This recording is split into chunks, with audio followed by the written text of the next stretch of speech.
দাবা কেবল বুদ্ধির খেলা হিসেবে নয়, সঠিক সিদ্ধান্ত নেয়া, সৃষ্টিশীল চিন্তাভাবনা করা, একাগ্রতা ইত্যাদি অসংখ্য উপকারিতার কথা বিবেচনা করলে প্রত্যেকেরই দাবা খেলা উচিত।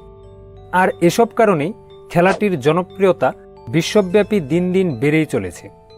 এমনকি অনেক দেশে বিদ্যালয়ে শিশুদের দাবা খেলা বাধ্যতামূলক করে দেওয়া হয়েছে। কিন্তু জটিল নিয়মের কারণে অনেকেই দাবা খেলতে পারে না। আর যারা পারে তাদের মধ্যেও সঠিক নিয়মে দাবা খেলতে পারে এমন লোকের সংখ্যা খুবই কম। এই পর্বে মাত্র 10 মিনিটে সঠিক নিয়মে দাবা খেলা শেখানো হবে। তাই দর্শকদের সম্পূর্ণ ভিডিওটি দেখার অনুরোধ করছি। দাবা খেলার জটিল নিয়মসমূহ সহজে আয়ত্ত করার জন্য দাবা খেলার নিয়মসমূহকে 4টি ধাপে ব্যাখ্যা করা হয়েছে। প্রথম ধাপে আমরা দাবা খেলার সরঞ্জাম অর্থাৎ দাবার বোর্ড, গুটি, খেলোয়াড়ের সংখ্যা ইত্যাদি বিষয়সমূহ জানব। দ্বিতীয় ধাপে গুটি চালার সাধারণ নিয়মসমূহ অর্থাৎ কিভাবে রাজা চালতে হয়, কিভাবে রানী চালতে হয় অথবা কিভাবে বোরে চালতে হয় এসব শিখব। তৃতীয় ধাপে বিশেষ প্রকার চালসমূহ অর্থাৎ চেক, ক্যাসলিং, এন%, বোরের উত্তরণ এসব জানব।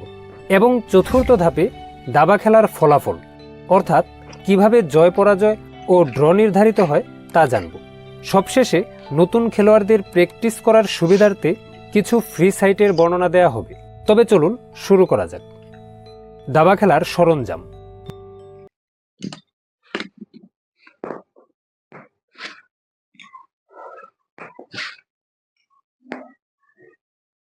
সাইডে বসে নৌকার পরে বসবে ঘোড়া, তারপর বসবে হাতি, তারপর বসবে রাজা। ঘোড়ার পরে সবসময় চিন্তা করবেন সাদা মন্ত্রী সবসময় সাদা ঘরে থাকবে। আমরা সাদা মন্ত্রীরা সাদা ঘরে ঢুকিয়ে দিলাম। তারপর দিলাম আমরা রাজাকে। সেম সিস্টেম এই পাশে পড়বে নৌকা, ঘোড়া, হাতি। এখন আমাদের সম্পূর্ণ কটিগুলি বসে গেছে। মানে এক সাইড বসাইছি, এই সাইডে যেভাবে বসছে ঠিক সেম তদ্রুপ ওই পাশে একই সিস্টেমে আমাদের কটিগুলা কালো গুলিগুলা বসে যাবে, প্রতিপক্ষের কটিগুলো বসে যাবে।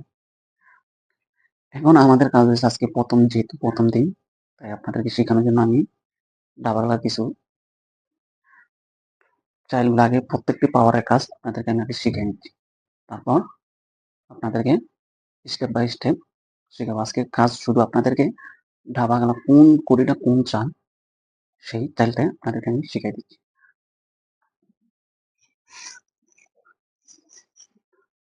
আপনার সামনে যে কড়িগুলো বসে আছেন, যেমন শূন্যটা,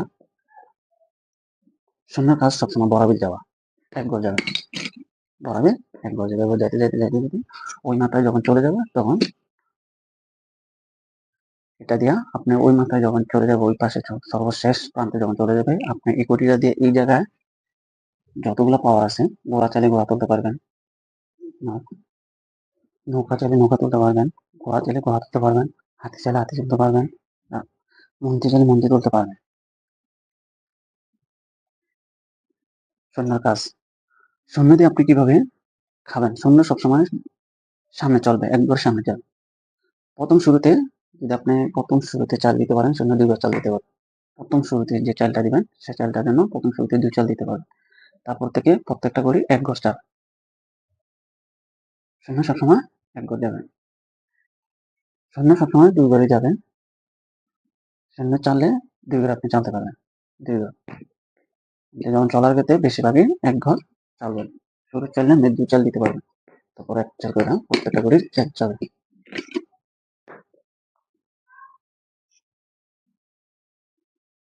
এখন আপনাদেরকে আমি বলতেছি কোডগুলো কিভাবে চাল দিবেন। যেমন প্রতিপক্ষের একটা কোটি আছে, যেমন সৈন্য একটা আছে, একটা আমার সাদা কোটি আছে। আপনি চাইলে এখন সাদা কোটি টপকায় যেতে পারবেন না, এটা খাইয়া সামনে দিয়ে যাইতে হবে। সামনে দিয়ে দেখতে ধরুন যদি ওই পাশে একটা সাদা কোটি থাকে, তাহলে আপনি কালো কোটিটা কোনাকুনি খেতে পারবেন। কোনাকুনি খেতে খাওয়ার সময় সবসময় কোনাকুনি খাবে। চলার ক্ষেত্রে সবসময় সামনে চলবে, একবার। ঠিক তদ্রুপ যদি সাদা ঘরটা এই জায়গা থাকে, এই জায়গা কালো ঘর থাকে, তাহলে কালো ঘরটা খেতে পারবে। তখন এটা এভাবে খাওয়ার সময় সবসময় কোনাকুনি খাবে, চলার ক্ষেত্রে সবসময় একগোর সামনে চলবে। এখন আপনাদের কাজ আছে নৌকার কাজ। শূন্যের দশারকম আপনারা শিখতে পারছেন আশা করি। না শিখতে পারলে অবশ্যই কমেন্ট করবেন শূন্যের কাজটা কি। এখন আমার শূন্য কাজ শেষ।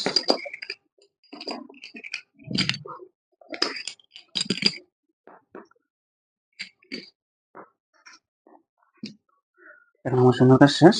এখন আপনাদেরকে আমি এখন আমার শূন্য কাজ শেষ। এখন আপনাদেরকে আমি ঘোড়ার চালটা শিখাতে, সর্বপ্রথম যেটি বাম পাশে আছে নৌকাটা, নৌকার চালটা আমি আপনাদেরকে বলে দিচ্ছি। নৌকার চালটা সবসময় নৌকাটা যদি এই জায়গায় থাকে, নৌকা সবসময় বরাবর চলে। বামে চালে বামে বরাবর যাবে, সামনে চালে সামনে বরাবর যাবে, পিছনে আসলে পিছনে বরাবর আসবে, ডানে গেলে ডানে বরাবর যাবে। চিন্তা করবেন যেমন নৌকার আপনি চলতে পারেন ডানে বরাবর যাবে, তারপর নৌকাটা বামে নিতেছেন বামে বরাবর যাবে, আর যদি নৌকাটা সামনে নিতেছেন সামনে বরাবর যাবে, আর যদি নৌকা পিছনে আসতে হয় পিছনে যাবে। নৌকার কাজ এটাই, বরাবর শুধু বরাবর যাবে, সোজা যাবে, সামনে যাবে পিছনে যাবে, ডানে যাবে বামে যাবে, সোজা যাবে। সোজা সামনে পড়ে থাকলে সোজা খাইতে পারবেন আপনি, বরাবর কথা। এখন আপনাদের নৌকার কাজটা বেশ রকম আপনারা শিখতে পারছেন আশা করি। নৌকার কাজ আমি তুলে দিলাম। এখন আপনার যে মেইন দাবা খেলা তো সবচেয়ে হার্ড একটা খেলা, যেটা হলো যে ঘোড়ার চালটা। ঘোড়ার চালটা দিয়ে বেশিরভাগ গেম হয়ে যায়, ফাঁকে উঠে যায়, ফাঁকে অনেক সময় এমন চাল ঘোড়া দিবে যে আপনি মন্ত্রী হাতে নিতে পারবেন, রাজাকে চাক দিয়ে বিভিন্ন ধরনের পাওয়ার হাতে নিতে পারবেন। ঘোড়া চালটা সবসময় শেখাটা ভালো। যেমন ঘোড়াটা মাঝখানে রাখলাম, ঘোড়ায় সবসময় চলে আড়াই সাইড, আড়াই সাইড চলে এক দুই আড়াই, এক দুই আড়াই, পিছন দিকে সামনের দিকে এক দুই আড়াই, এক দুই আড়াই, ডানে গেল আবার এক দুই আড়াই, এক এক দুই আড়াই, সামনে সেই এক দুই আড়াই, এক দুই আড়াই। ঘোড়ার চাল চারপাশে আড়াই করে পড়বে। ঘোড়ার চাল সবসময় মারাত্মক চাল। ঘোড়ার চালটা আপনারা ভালো মতো দেখবেন আড়াই ঘর কিভাবে পড়ে। খেলার সময় অবশ্যই নজর রাখবেন ঘোড়া যাওয়া না, প্রতিপক্ষ ঘোড়াটা চাল দেয় কিসের কারণে ঘোড়াটা চাল দিয়েছে, কোন আক্রমণ করার জন্য চাল দিয়েছে, ওইটা আপনি খেয়াল করবেন। না করলে আপনার গেম খাওয়ার সম্ভাবনা বেশি থাকবে। ঘোড়ার চালটা মারাত্মক। ঘোড়ার চাল আপনাদের বেশ আমি শিখেছি আশা করি। এখন আমি ঘোড়াটা আমি সরাই নিলাম। তারপর হচ্ছে আমার হাতি। হাতি দুই পাশে দুইটা থাকে। সবসময় চিন্তা করবেন একটা হাতি সাদা করে থাকবে, একটা হাতি কালো করে থাকবে। কালা কালা করে যে হাতিটা থাকবে সে হাতিটা সেটা, সাদা করে যেটা থাকবে এটা সেটা। যেমন সাদা হাতি, সাদা কালো সাদা হাতিটা সবসময় চিন্তা করবেন এটা কখনো কালো করে যাবে না, এটা কখনো কালো করে যাবে না।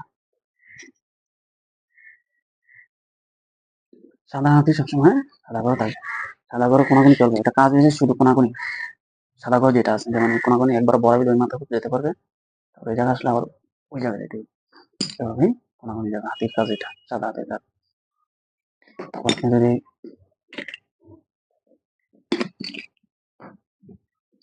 আপনি যদি চান যেমন সাদা হাতিটা কোনাকুনি এভাবে যেতে পারবে, আবার কেটে কেটে ওই কোনাকুনি যেতে পারবে একবারে মাথা। তারপর সাদা হাতি কালো হাতির সেম কাজ।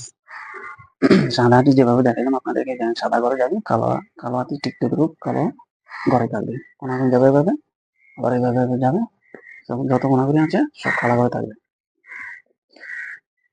হাতির কাজ শেষ, ঘোড়ার কাজ শেষ। এখন আপনাদের মেইন কাজ আছে মন্ত্রী। মন্ত্রী শেষ মানে আপনার ক্লাব প্রায় শেষ। আমার যে কাজ মন্ত্রী একাই পাওয়ারের কাজ আছে। মন্ত্রীর কাজ, মন্ত্রী যদি জানা থাকে আপনি ইচ্ছা করলে মন্ত্রীটা এভাবে আনতে পারবেন কোনাকুনি, ইচ্ছা করলে এভাবে আনতে পারবেন বরাবর, ইচ্ছা করলে এই কোনাকুনি আনতে পারবেন, ইচ্ছা করলে বরাবর আসবেন, ইচ্ছা করলে এই জায়গায় আসবেন, ইচ্ছা করলে